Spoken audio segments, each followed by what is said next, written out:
तो hello friend, स्वागत है आप सभी का हमारे इस YouTube channel open study area पर। आज हम बीपीएससी टीआरई 4.0 की जो जीके जीएस होती है 40 मार्क्स वाला, उसके मस्ट इंपॉर्टेंट क्वेश्चंस लेकर के चल रहे हैं। आपसे नम्र निवेदन है कि वीडियो को शुरू से अंत तक जरूर देख लीजिएगा, क्योंकि यह वीडियो बहुत ही बेहतर तरीके से बीपीएससी के लेवल जो होती है उससे भी बेहतर करके और बेहतर से बेहतर करने की प्रयास की जाएगी।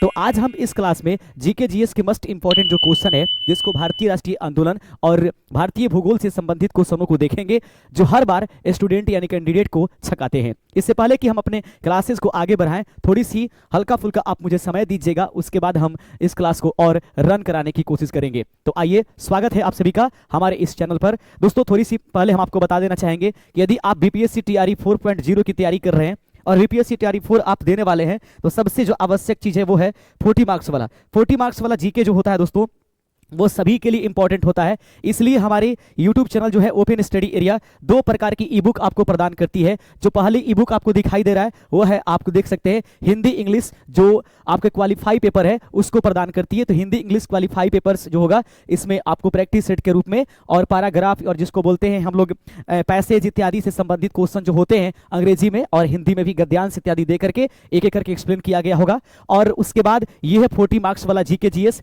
जिसमें आपको 2025 की पूरी करंट अफेयर्स मिल जाएगी। भारतीय राष्ट्रीय आंदोलन से संबंधित वन लाइनर के बाद भी एमसीक्यू मिल जाएगा, यानी कि हर एक पॉइंट मैथमेटिक्स इसमें मिल जाएगी आपको, भारतीय भूगोल मिल जाएगा। जो भी चीजें जो 40 मार्क्स के लिए इंपॉर्टेंट है वो सभी चीजों को इसमें इंक्लूड कर दिया गया होगा।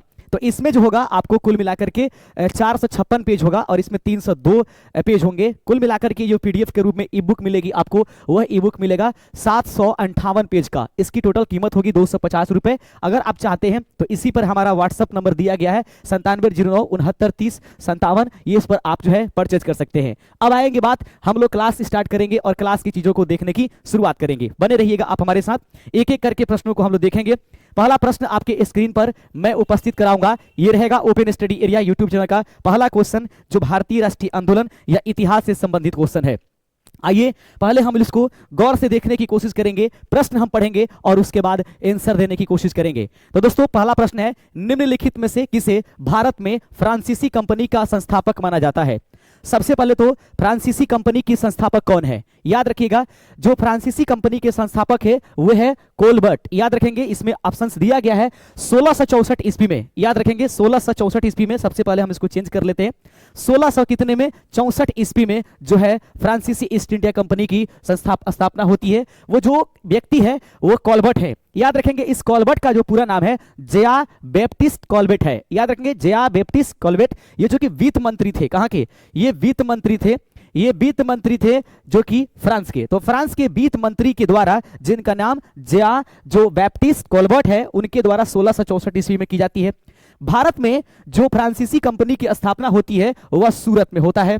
कहाँ होता है? सूरत में। 1668 का वो दौर था जब फ्रांसीसी ईस्ट इंडिया कंपनी या फ्रांसीसी कंपनी की स्थापना सूरत में होती है। तो मैं उम्मीद करता हूं कि पहला नंबर जो क्वेश्चन था कि निम्नलिखित में से किसे भारत में फ्रांसीसी कंपनी का संस्थापक माना जाता है, उसका आंसर सही हो जाएगा जो कोलबर्ट, ऑप्शन नंबर सी। जितने लोगों ने कमेंट किया होगा या जितने लोग कर रहे होंगे उन सबका आंसर सही होगा।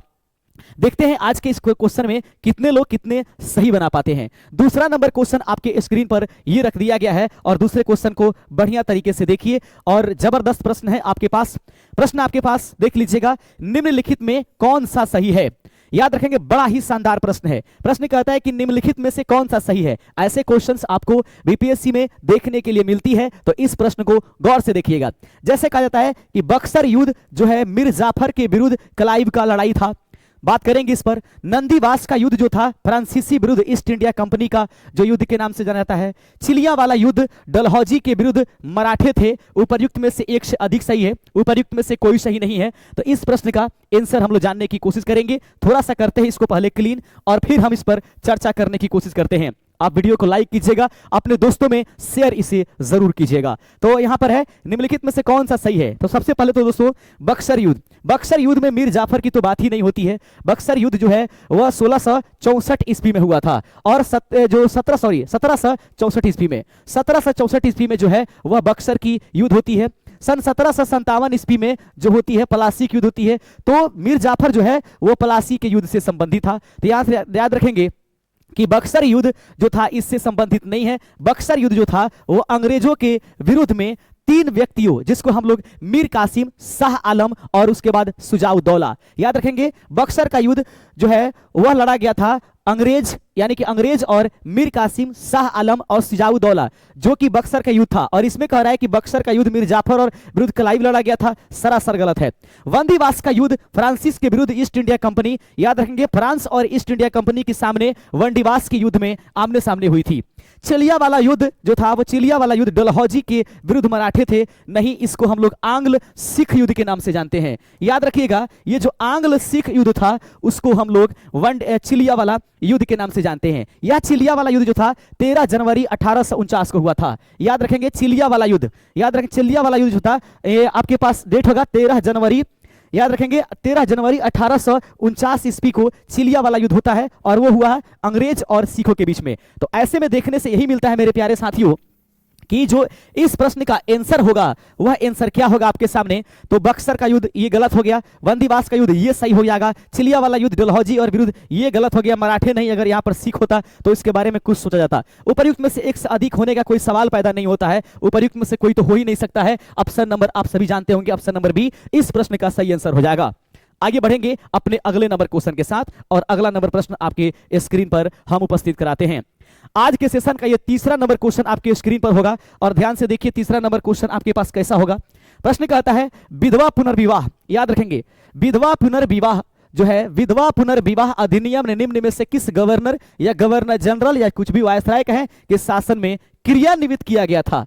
सबसे बड़ी चीज यह है कि इस पर हमको ध्यान देना है कि क्रियान्वयन कहा जा रहा है। क्रियान्वयन का मतलब होता है, ये नहीं कह रहा कि लागू किया गया था, प्रश्न यहीं पर छक जाएगा। प्रश्न अगर लागू कह देगा तो उसका आंसर कुछ और होगा, और प्रश्न यदि क्रियान्वयन कह रहा है तो उसका आंसर कुछ और होगा। तो हमारे पास जो भी बिंदु है वो है क्रियान्वित किया गया था, अर्थात जिसकी शुरुआत की गई थी, अर्थात जिसके बारे में सोचा गया था। तो कहता है विधवा पुनर्विवाह अधिनियम निम्न में से किस गवर्नर जनरल के शासन में क्रियान्वित किया गया। इस प्रश्न का सही आंसर हो जाएगा option number A Lord Dalhousie. लेकिन कह दे लागू कौन किया था, लॉर्ड कैनिंग। याद रखेंगे तीसरे नंबर प्रश्न का सही आंसर लॉर्ड डलहौजी क्रियान्वित किया, जबकि लागू करने वाले व्यक्ति कौन थे, कैनिंग। तो याद रखेंगे क्रियान्वित यानी कि शुरुआत किनके द्वारा किया गया, इस पर आवाज किनके द्वारा उठाई गई, तो सबसे पहले वह गवर्नर जनरल था Lord Dalhousie. Option number A इस प्रश्न का सही आंसर हो जाएगा। अब देख लेंगे लॉर्ड कैनिंग, तो जानते होंगे वो लॉर्ड कैनिंग जो 1857 से संबंधित है। लॉर्ड विलियम बेटिंग आप सभी जानते हैं सती प्रथा से संबंधित ये व्यक्ति हैं, इनके लिए सती प्रथा के लिए जाना जाता है। उन्होंने जो आपके पास राजा राम मोहन राय थे उनकी मदद इन्होंने किया था और सती प्रथा को भारत से खत्म किया था। अगला प्रश्न चौथा नंबर आपके स्क्रीन पर है और चौथे नंबर प्रश्न को देखिए, आइए आपके पास है अंग्रेजी भारतीय सेना में चर्बी वाले कारतूस, याद रखेंगे अंग्रेजी भारतीय सेना में चर्बी वाले कारतूस से चलने वाली एनफील्ड राइफल कब शामिल की गई थी। बहुत ही शानदार प्रश्न है। भारतीय राष्ट्रीय आंदोलन में 1857 की क्रांति, जिसे हम और आप प्रथम स्वतंत्रता संग्राम की क्रांति के नाम से जानते हैं, उससे ये प्रश्न है आपके सामने। प्रश्न है कि अंग्रेजी भारतीय सेना में चर्बी वाले कारतूस से चलने वाली एनफील्ड राइफल कब शामिल की गई थी। तो शामिल कब की गई थी, याद रखेंगे वो आया हुआ था जो है दिसंबर 1856 में, लेकिन दोस्तों वह शामिल किया गया था जनवरी 1857 ईस्वी में। यानी कि दिसंबर मतलब जनवरी के पहले दिसंबर के अंत में वो आया, लेकिन शामिल किया गया जनवरी 1857 में। तो ऑप्शन था कि कब शामिल किया गया था, तो शामिल करने वाला ऑप्शन नंबर सी हो जाता है इस प्रश्न का। कहीं कहीं इसको फरवरी, लेकिन फरवरी नहीं है, उचित यही है कि दिसंबर में आया और शामिल कर लिया गया इतने समय में। पांचवा नंबर क्वेश्चन आपके सामने है और पांचवा नंबर क्वेश्चन भी बहुत अच्छा है, इसको हम लोग देखते हैं। प्रश्न है कोल विद्रोह का नेतृत्व, देखेंगे ध्यान से, बहुत ही जबरदस्त प्रश्न है। प्रश्न की तरफ भागेंगे, पहले हमको एक कलम चुनने की आवश्यकता है और उसके बाद हम लोग आगे बढ़ेंगे। मेरे प्यारे साथियों, प्रश्न आपके सामने है कि कोल विद्रोह का नेतृत्व 1831 से 32 में। तो सबसे तो पहले बात याद रखिएगा कि कोल विद्रोह का समय काल क्या है, तो कोल विद्रोह का समय काल 1831 से 32 है। में डैश ने किया था, लेकिन किसने किया था, ये ज्यादा जरूरत है कि हम ये जाने कि कोल विद्रोह जो 1831 और 32 में हुआ था, इसमें डैश ने किया था। ऑप्शन है बुद्धू भगत ने किया था, बिरसा मुंडा ने किया था, सिंह राय ने किया था। उपर्युक्त में से एक से अधिक सही है, उपर्युक्त में से कोई सही नहीं है, थोड़ा सा रुकने की आवश्यकता है। बहुत ही जबरदस्त क्वेश्चन आपके सामने आ गई है और वो ये है कोल विद्रोह 1831-32 में होती है। देखिए कोल विद्रोह का मुख्य रूप से नेतृत्व करता कौन है, बुद्धू भगत। बिरसा मुंडा जो है मुंडा विद्रोह से संबंधित है, ये आप सभी जानते हैं। लेकिन सिंह राय का भी संबंध कोल विद्रोह से है। ऐसे में आपको आंसर आपने बुद्धू भगत अगर चुना होगा सिर्फ वही चुन करके तो आंसर आपका गलत हो जाएगा। ऐसे में आपको सही आंसर करने की जरूरत है कि कोल विद्रोह का नेतृत्व 1831-32 में डैश ने किया था। तो कोल विद्रोह का जो है नेतृत्व 1831-32 के दौरान जो है बुद्धू भगत के साथ साथ सिंहराय। एक से अधिक आंसर इसका हो जाता है। उपर्युक्त में से एक से अधिक इसका सही आंसर है ऑप्शन नंबर डी, दिए गए प्रश्न का राइट आंसर हो जाएगा। मैं उम्मीद करता हूं कि मैं समझ पा रहा हूं कि आप एक एक चीज को बढ़िया से समझ रहे होंगे। उपर्युक्त में से एक से अधिक इस प्रश्न का राइट आंसर हो जाएगा। छठा नंबर क्वेश्चन देख लीजिए। छठे नंबर क्वेश्चन आपके स्क्रीन पर मैंने उपस्थित करा दिया, थोड़ा सा आप लोग वेट करेंगे और क्लीन हो जाएगा, उसके बाद हम लोग पढ़ेंगे। देख लीजिए प्रश्न आपके सामने है, बढ़िया से देख लेंगे। प्रश्न कहता है कि शारदा अधिनियम, बहुत ही जबरदस्त प्रश्न है। शारदा अधिनियम के अंतर्गत लड़के एवं लड़कियों की न्यूनतम आयु कितना वर्ष निर्धारित किया गया? सबसे तो पहले शारदा अधिनियम क्या है? इसको बाल विवाह अधिनियम के नाम से भी मतलब इसको एक मुक्त कराने की संबंधित बातें इसमें की जाती है। क्वेश्चन नंबर हम लोग 6 देख रहे हैं। शारदा अधिनियम दोस्तों 1929 में लागू होती है। तो कहता शारदा अधिनियम के अंतर्गत लड़के और लड़कियों की न्यूनतम आयु कितना वर्ष किया गया? तो इस प्रश्न के ऑप्शन है आपके सामने 12 और 16 वर्ष, 14 और 18 वर्ष, 15 और 21 वर्ष। उपर्युक्त में से एक से अधिक सही है, उपर्युक्त में से कोई सही नहीं है। तो उम्मीद करता हूं कि इस प्रश्न का आंसर आप लोग बखूबी जानते होंगे। बहुत सारे जो हमारे कैंडिडेट होंगे, बहुत सारे जो स्टूडेंट होंगे जो बीपीएससी टीआरई 4 की तैयारी कर रहे हैं, वो इस प्रश्न का आंसर जरूर दे पाएंगे। तो ऐसे है कि शारदा अधिनियम के अंतर्गत लड़के और लड़कियों की न्यूनतम आयु कितनी वर्ष है? तो लड़कियों की उम्र जो है 14 वर्ष बताई गई, 18 वर्ष लड़कों की न्यूनतम आयु बताई गई है शारदा अधिनियम के अंतर्गत। तो क्वेश्चन नंबर 6 आप लोग का हो चुका है। 6 के बाद 7वें नंबर क्वेश्चन हम लोग यहां पर चलेंगे। 7वां नंबर क्वेश्चन है भारतीय राष्ट्रीय कांग्रेस का प्रथम निर्वाचित यूरोपीय अध्यक्ष निम्नलिखित में से कौन है? आप सभी जानते हैं कि भारतीय राष्ट्रीय कांग्रेस क्या है। भारतीय राष्ट्रीय कांग्रेस की स्थापना जो है कुछ मतलब बुद्धिजीवों को शामिल करके और भारत की स्थितियों को अंग्रेजी सरकार तक पहुंचाने के लिए एक टीम बनाई गई थी, जिसे भारतीय राष्ट्रीय कांग्रेस के नाम से जानते हैं। तो प्रश्न था कि भारतीय राष्ट्रीय कांग्रेस, यहां पर देखिए जबरदस्त क्वेश्चन है, भारतीय राष्ट्रीय कांग्रेस के प्रथम निर्वाचित यूरोपीय अध्यक्ष निम्नलिखित में से कौन थे? ऑप्शन है A O Hume, George Yule, Annie Besant. उपर्युक्त में से एक से अधिक सही है, उपर्युक्त में से कोई सही नहीं है। तो सबसे पहले हम लोग इसको बेहतर तरीके से समझने की कोशिश करेंगे। भारतीय राष्ट्रीय कांग्रेस की स्थापना कब हुई थी? आप सभी जानते हैं 28 दिसंबर 1885 ईस्वी को जो है मुंबई की तेजपाल संस्कृत महाविद्यालय में जो होती है, और उसके अध्यक्ष जो है बोमेश चंद्र बनर्जी को बनाया गया था प्रथम अध्यक्ष। आप सभी जानते होंगे। हालांकि दादा भाई नौरोजी को बनाया जाने वाला था, लेकिन उनको बीमारी हो गई थी और यह भी पुणे में होने वाला था इसका स्थापना, लेकिन उस समय उसको लेकर के मुंबई हस्तांतरित किया गया। आपको हमें कमेंट करके बतानी है दोस्तों कि जो भारतीय राष्ट्रीय कांग्रेस की स्थापना हुई उस समय भारत का गवर्नर जनरल कौन था? याद रखेंगे भारतीय राष्ट्रीय कांग्रेस की जो ये संस्थापक हुआ वो ए.ओ. ह्यूम जो है महासचिव बनाए गए थे। एनी बेसेंट कौन थी? तो एनी बेसेंट प्रथम जो है गैर भारतीय क्या थी, माने विदेशी आप कहें कि आपको मतलब वो अध्यक्ष बनी थी, और प्रथम भारतीय महिला के रूप में कांग्रेस के अध्यक्ष बनी तो वो सरोजनी नायडू जानते हैं। जॉर्ज यूले यह व्यक्ति है जो कि भारतीय राष्ट्रीय कांग्रेस के प्रथम निर्वाचित यूरोपीय अध्यक्ष के रूप में जाने जाते हैं। उम्मीद करता हूं कि इस प्रश्न का आंसर आप लोग जरूर जानते होंगे, और नहीं जानते होंगे तो जानना जरूरी है कि भारतीय राष्ट्रीय कांग्रेस का प्रथम निर्वाचित यूरोपीय अध्यक्ष निम्नलिखित में से कौन है? सही आंसर है जॉर्ज यूले जो है भारतीय राष्ट्रीय कांग्रेस के प्रथम जो है अध्यक्ष के रूप में जाने गए थे, यूरोपीय के रूप में। 7वें के बाद 8वां नंबर क्वेश्चन दोस्तों, 8 क्वेश्चन भारतीय राष्ट्रीय आंदोलन अर्थात इतिहास से रखी जाती है, ठीक है, जिसमें मुख्य रूप से आधुनिक इतिहास से क्वेश्चनों को रखने की कोशिश की जाती है। प्रश्न है कि भगत सिंह, सुखदेव और राजगुरु को किस वाद अर्थात केस में फांसी की सजा हुई थी? बहुत ही जबरदस्त क्वेश्चन है और यह क्वेश्चन इंपॉर्टेंट होती है। तो प्रश्न देख लेंगे। भगत सिंह, सुखदेव और राजगुरु, आप सभी जानते हैं कि भगत सिंह, सुखदेव और राजगुरु को फांसी की सजा दी गई थी, और आप ये बताना है कि किस वाद अर्थात किस केस में उनको फांसी की सजा दी गई थी। ऑप्शन है अलीपुर षड्यंत्र केस में, काकोरी षड्यंत्र केस में, लाहौर षड्यंत्र केस में। उपर्युक्त में से एक से अधिक सही है, उपर्युक्त में से कोई सही नहीं है। भगत सिंह, सुखदेव और राजगुरु किस वाद केस में फांसी की सजा उनको सुनाई गई थी? सही आंसर है लाहौर षड्यंत्र केस में, ऑप्शन नंबर सी इस प्रश्न का सही आंसर है। अब आप जानना चाहेंगे कि आखिर लाहौर षड्यंत्र केस क्या था? दोस्तों मैं आपको बताना चाहूंगा कि 1928 ईस्वी में जब साइमन कमीशन भारत आया तो भारत में प्रमुख जो लोग थे उन्होंने गो बैक साइमन कमीशन का नारा लगाया। इसी दौरान एक व्यक्ति थे हमारे देश के बहुत ही शानदार और बहुत ही चर्चित व्यक्ति, जिनको हम और आप लाला लाजपत राय के नाम से जानते हैं। उनको अंग्रेजी सरकार के द्वारा क्या किया गया? लाठियों से प्रहार की गई, कारण ये रहा कि 17 नवंबर 1928 को, 17 नवंबर याद रखेंगे 1928 को जो है लाला लाजपत राय की मृत्यु हो जाती है। इसी के विरोध में आकर के भगत सिंह, सुखदेव और राजगुरु इन लोगों ने कोशिश किया कि वहां की जो ये है क्या बोलते हैं, वो जो पुलिस अध्यक्ष है उसको मारने की इन लोगों ने एक योजना बनाई। क्वेश्चन नंबर हम लोग 8 देख रहे हैं। इन लोगों ने उनको मारने की मतलब योजना बनाई, जिसका पुलिस अधीक्षक जेम्स स्कॉट नाम था उसका, याद रखेंगे जेम्स स्कॉट, याद रखेंगे जेम्स स्कॉट। जेम्स स्कॉट जो था पुलिस अध्यक्ष था, उसको मारने की इन लोगों ने योजना बनाया। हालांकि मारना चाहिए जेम्स स्कॉट को, उन लोगों ने सैंडर्स को मार दिया था। इसी सैंडर्स को मारने की जो कंडीशंस थी वो लाहौर वाली क्षेत्र की तरफ आती है। इसी केस को लाहौर षड्यंत्र केस कहते हैं। और उसके बाद आप सभी जानते हैं असेंबली में जो बम फेंका गया था, उन दोनों को मिश्रित अगर कर लेंगे तो उस कारण से जो है फांसी की सजा भगत सिंह और सुखदेव राजगुरु को दी जाती है। ऐसे में दोस्तों सवाल ये उठता है कि फिर से कि भगत सिंह, सुखदेव और राजगुरु को किस वाद में फांसी की सजा हुई थी? आप लोग जानते हैं लाहौर षड्यंत्र केस इस प्रश्न का राइट आंसर हो जाएगा। लाहौर षड्यंत्र केस क्या है इसके बारे में हमने एक्सप्लेनेशन कर दिया है। आगे बढ़ते चलते हैं। अगला प्रश्न देख लीजिएगा, 9वां नंबर प्रश्न आपके स्क्रीन पर है और 9वें नंबर क्वेश्चन कहता है, ध्यान से देखिएगा। प्रश्न है कि निम्न नगरों में से कौन सा कर्क रेखा, 8 क्वेश्चन जो है भारतीय राष्ट्रीय आंदोलन से खत्म हो जाती है। उसके बाद बारी आती है 8 क्वेश्चन जो होते हैं आपके भारतीय भूगोल से संबंधित होती हैं। सबसे पहले हम जानने की कोशिश करेंगे कि ये कर्क रेखा, मकर रेखा, विषुवत रेखा, देशांतरीय रेखा निम्नलिखित में से किसको कहेंगे। तो सबसे पहले इसको हम लोग एक्सप्लेन कर लेते हैं। जैसा कि आप जानते हैं ये ग्लोब होता है। ग्लोब में यहां से जो रेखा इसको 2 भागों में काटती है, इसको विषुवत रेखा अर्थात भूमध्य रेखा के नाम से जानते हैं। 23.5 डिग्री उत्तरी अक्षांश जो होती है इसको अक्षांशीय रेखा मेन रखा भी कहते हैं अक्षांश का।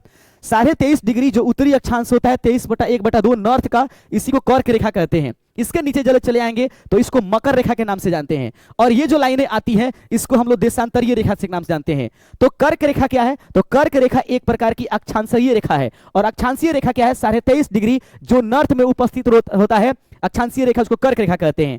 वो भारत के कितने राज्यों से होकर के गुजरती है, ये आपकी ड्यूटी है कि आप इसका कमेंट करके बताइए कि कर्क रेखा भारत के कितने राज्यों से होकर गुजरती है। सवाल ये पैदा होता है यहां पर कि निम्न नगरों में से कौन सा कर्क रेखा के नजदीक है, अर्थात यह कर्क रेखा है। कर्क रेखा भारत से होकर के गुजरती है। दिल्ली नजदीक है, कोलकाता नजदीक है, जोधपुर नजदीक है। उपर्युक्त में से एक से अधिक सही है, उपर्युक्त में से कोई सही नहीं है।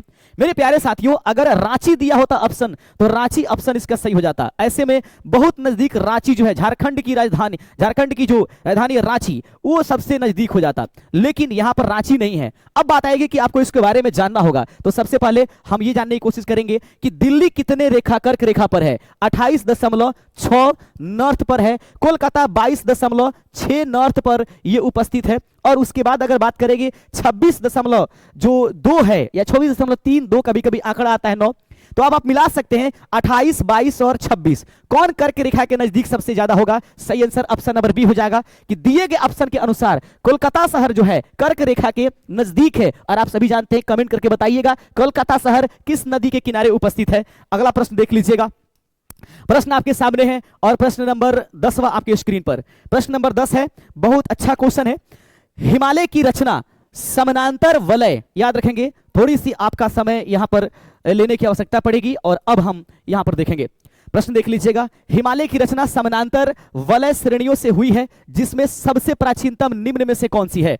प्रश्न है, हिमालय की रचना समानांतर वलय श्रेणियों से हुई है, जिसमें सबसे प्राचीनतम निम्न में से कौन है? आप सभी जानते हैं कि हिमालय जो है अभी वर्तमान में एक वलित पर्वत के नाम से जानी जाती है। और हिमालय को नेपाल में सागर माथा के नाम से जानी जाती है। और मौसम परिवर्तित भारत में, खास करके बिहार, उत्तर प्रदेश इत्यादि क्षेत्रों में इसका बहुत प्रभाव रहता है। वहां से निकलने वाली नदियां हिमालयी नदी के नाम से जानी जाती है, जो सालों भर इन नदियों में पानी देने की काम करती है। तो अब यहां पर उसको छोड़ेंगे, मेन मुद्दे पर आएंगे। हिमालय की रचना समानांतर वलय श्रेणियों से हुई है, जिसमें सबसे प्राचीनतम निम्नलिखित में से कौन है? बृहद हिमालय जो है वो सबसे प्राचीन है। 10वें का ऑप्शन नंबर सी इस प्रश्न का सही आंसर है।